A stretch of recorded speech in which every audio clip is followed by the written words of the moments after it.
इश्क में ऐसा भी हाल होना है।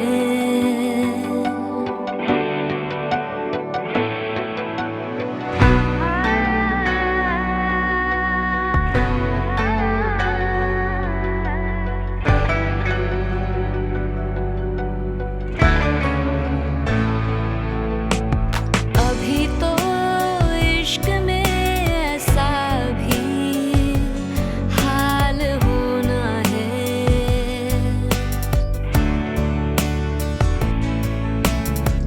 कि अश्क रोकना जाका वबाल होना है। तुम ही वजह हो मेरी जिंदगी की जीने की, जो तुम नहीं हो तो जीना महाल होना है। अभी तो इश्क में ऐसा भी हाल होना है। मैं आपकी हालत समझ सकता हूँ आफाक, मैं भी बच्चों वाला हूँ। मुझे पूरा यकीन है आप मेरी मदद जरूर करेंगे। वो आपका खून है, कम से कम इस बात का तो ख्याल रखें। हमारा खून? क्या मतलब है आपका? दरअसल फजर अयान के बच्चे की माँ बनने वाली है। क्या कहा उसने? आप कब जा रहे हो उससे मिलने के लिए, या वो आएगी आपसे मिलने के लिए? मैंने अपनी बेटी के मुंह से सिर्फ हेलो सुना। मुझ बीमार की कितनी खिदमत करती हो। अरे मेरी तो अल्लाह से दुआ है कि तुम दोनों बहनों के नसीब अच्छे निकाले। मैं नेहा, फजर की रिश्तेदार हूँ मैं। हेलो ताई, वो ताऊ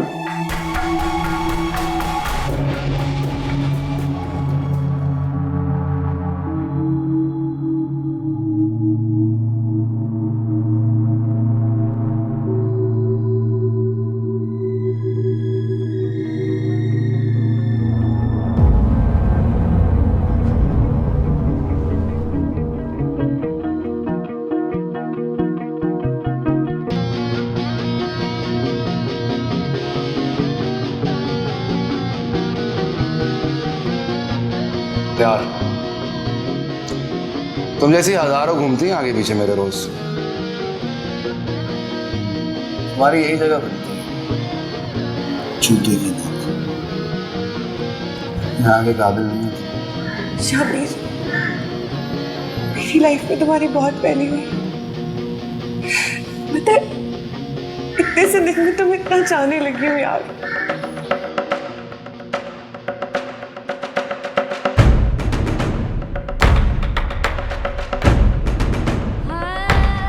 कितना आसान है ना तुम्हारे लिए मेरे वजूद को नजरअंदाज कर देना शामिर।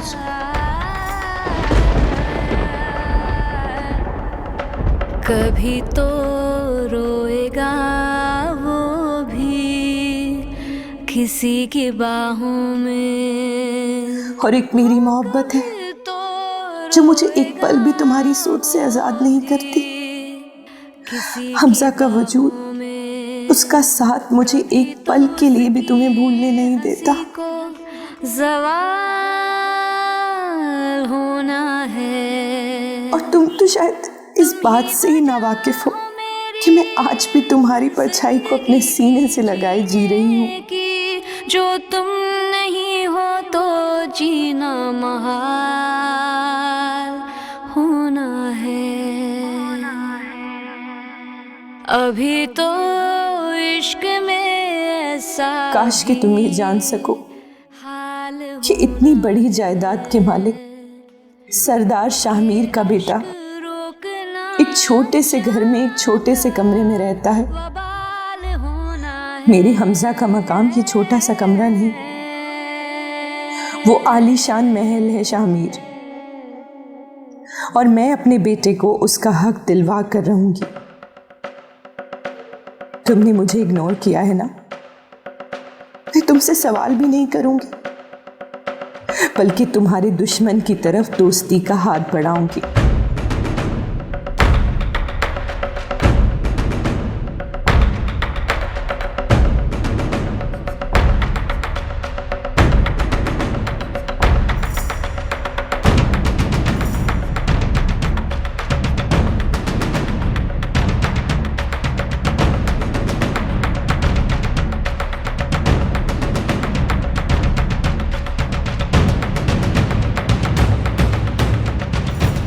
नेहा सरदार नईम के घर पर क्या कर रही थी?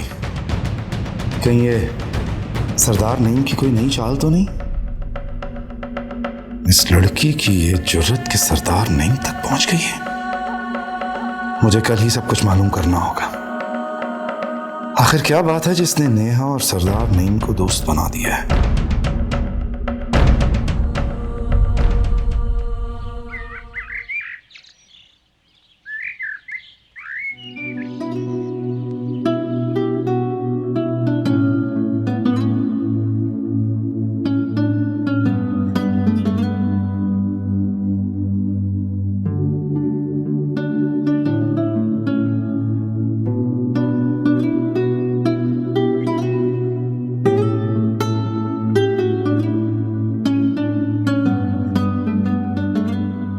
चलो आ जाओ, देर हो रही, आ जाओ चलो, कमाओ, चलो चलो चलो चलो। नेहा, तुमने नाश्ता भी नहीं किया बेटा, इतनी जल्दी भी क्या है? खाला में भूख नहीं है, और वैसे भी कौन सी गाड़ियां खड़ी हैं हमारी बाहर, देर हो रही है। चलो हमजा।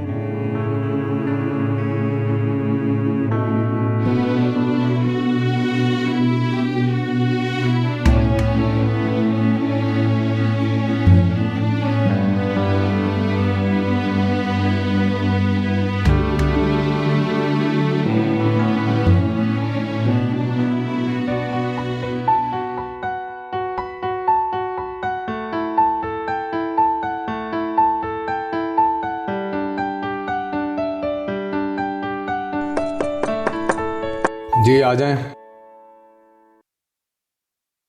अयान बाबा आपको बड़े साहब बुला रहे हैं नाश्ते की टेबल पे।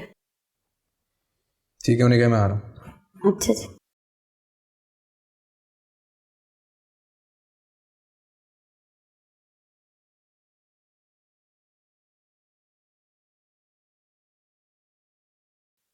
उससे जल्द से जल्द ऑफिस ज्वाइन करवाओ, और जो डॉक्यूमेंट डिवोर्स के मैंने तुम्हें दिए हैं उसे कहो कि फौरन साइन करवाए। नहीं, ऑफिस जाने के लिए तो मैं उसे राजी कर लूंगी, लेकिन डाइवोर्स, अब अगर फजर वाकई प्रेग्नेंट हुई तो? ये बात आप भूल रही हैं कि ये सिर्फ आपको और मुझे मालूम है। अयान की नॉलेज में आने से पहले पहले डिवोर्स पेपर साइन हो जाने चाहिए। Good morning dad. Good morning mom. देख लिया आपने कितना रिस्पॉन्सिबल हो गया ये। अब तो शिकायतें आपकी दूर हो गई ना। मैं नईम से कह रही थी कि अयान रिस्पॉन्सिबल हो गया, तो वो कहने लगे कि तुम उसकी फेवर कर रही हो। Really dad? अयान, मेरी सारी एक्सपेक्टेशंस तुमसे हैं। तुमने पार्टी में शामिर का रिएक्शन देखा था? उसे मेरी शिकस्त और तुम्हारा वापस आना हजम नहीं हो रहा, और मुझे लग रहा है कि वो हमें कोई बहुत बड़ा नुकसान पहुंचाएगा। डोंट वरी डैड, अब शामिर हमें कोई नुकसान नहीं पहुंचा सकता। मुझे तुमसे इसी एटीट्यूड की जरूरत थी। तुम्हारी मम्मा ने तुम्हें कुछ पेपर्स दिए थे साइन करने के लिए, वो? Yes dad. साइन हुए? डैड, मैं जानता हूं कि मेरे और फजर के बीच में जो ताल्लुक था उसमें अब कुछ नहीं था, लेकिन मैं अभी रेडी नहीं। मैं ये डिसीजन अभी नहीं ले सकता। I need some time. देखो अयान, जब कुछ बाकी ही नहीं रहा तो इस बेनाम से रिश्ते का क्या फायदा? अभी तो तुम्हारे सामने तुम्हारी पूरी जिंदगी पड़ी है। अगर तुम इसी तरह से पास्ट में जीते रहे तो अपना फ्यूचर कैसे बनाओगे? समझ रहा हूं आप दोनों जो कह रहे हैं, लेकिन मुझे थोड़ा वक्त चाहिए प्लीज। लेकिन अयान, मैं ऑफिस के लिए लेट हो रहा हूँ। मैं चलता हूँ।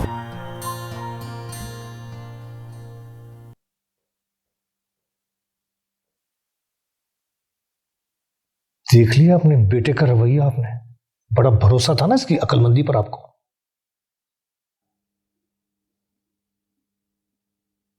नूर, I am talking to you. इसका ये रवैया हमको फंसवा देगा।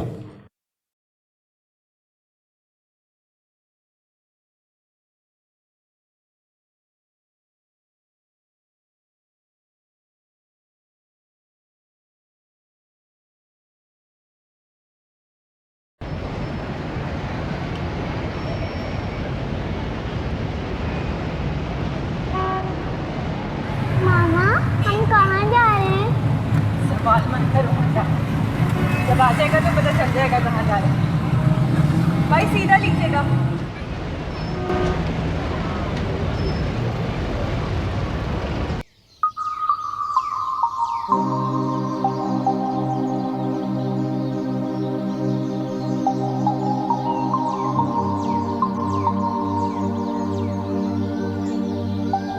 मैं आफाक हूं बेटा। आप फरीदा की बेटी है, मेरी बेटी है आप। मुझे माफ कर दो बेटा, माफ कर दो मुझे। कोई नाम महरम मेरे सामने मेरी अम्मी का नाम ले, मुझे गवारा नहीं है। मुझे अपनी दुनिया में कबूल कर लो बेटा। मैं जानता हूं जिस तरह फरीदा एक आला ज़र्फ़ औरत थी, उसी तरह उसने तुम दोनों बहनों की तरबियत की होगी। मुझे आफाक साहब के बारे में समरा को इन्फॉर्म नहीं करना चाहिए, बहुत हर्ट होगी। पहले ही इतनी मुश्किलों के बाद उसकी ज़िंदगी में थोड़ा सुकून आया है। मुझे ये बताकर उसकी ज़िंदगी में कोई नया तूफ़ान लाने की कोई ज़रूरत नहीं है। और वैसे भी उस आदमी की हमारी ज़ात से सिर्फ इतना ही तो ताल्लुक़ है कि इतने अरसे बाद हमें हमारी महरूमी का एहसास दिलाने हमारे सामने आ गया है। नहीं, मुझे बिल्कुल भी समरा को इस बारे में नहीं बताना चाहिए और मुझे खुद भी ये सारी चीज़ें भूल जानी चाहिए। शख्स के लिए हमारे दिल में सिवाय नफ़रत के कुछ नहीं होना चाहिए, कुछ भी नहीं। अब हमें किसी भी तरीके से ये हकीकत अयान के नॉलेज में लानी होगी कि वो बाप बनने वाला है। और अगर अयान ने भी इसे तस्लीम करने से इनकार कर दिया तो? क्यों आई हो तुम?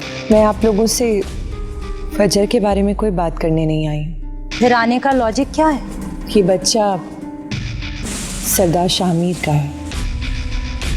अभी तो इश्क